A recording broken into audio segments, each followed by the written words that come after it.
तर नमस्कार मित्रांनो, आज आपण केळी आणि अंड्याचे फायदे आपण सांगणार आहोत. तर बघा मित्रांनो, अंडी आणि केळी खाल्ल्याने आपलं वजन वाढू शकतं.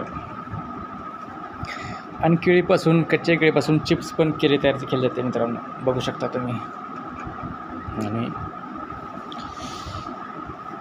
जेव्हा केळी निर्माण व्हायची असते तेव्हा मित्रांनो, अगोदर त्या केळीच्या कोक्यापासून भाजीसुद्धा केली जाते.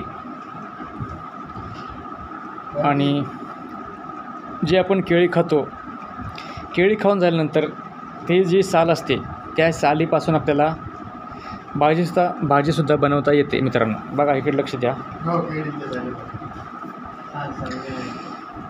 आणखी मित्रांनो, आपल्या घरी जे घराजवळ इकडे आसपास रानात कडुलिंबाचं झाड असते, तर त्या झाडाचा जो पाला असतो तो आपल्या अंगाला आग वगैरे होत असते, तर आपण तो पाला गरम पाण्यामध्ये टाकून त्याची आपण आंघोळ करू शकतो. त्यामुळे आपल्या अंगाची आग कमी होऊ शकते मित्रांनो. बघा, आणि केळीपासून मित्रांनो तिखट चिप्स, खारट चिप्स केले जातात.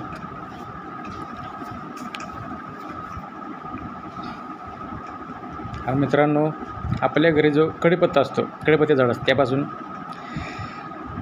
भाजीमध्ये आणि त्या पानाची भजीसुद्धा तयार केली जातात. आणखी मित्रांनो, तुम्हाला सांगायचं झालं तर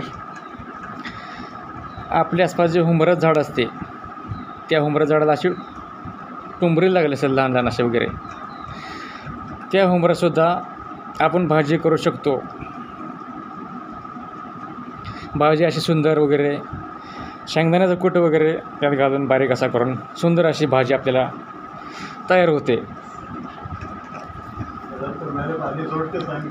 आणि मित्रांनो, त्याचे जे ढाळे असतात, हुंबराचे ढाळे, जर लग्नाचा कार्यक्रम असतो आपल्या घरी वगैरे, तर त्याची अशी डाळाची फांदी आणि कुऱ्हाड लावून आपल्या घरासमोर अशी रोवली जाते. त्यासाठी पण हा हुंबरा असा उपयोग केला जातो मित्रांनो.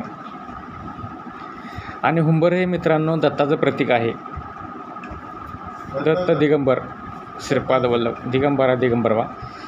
श्रीपाद वल्लभ दिगंबरा दत्तगुरुराया. दत्त म्हणजे मित्रांनो ब्रह्म विष्णू महेश असा 3 देवाचा अवतार आहे मित्रांनो दत्तगुरू.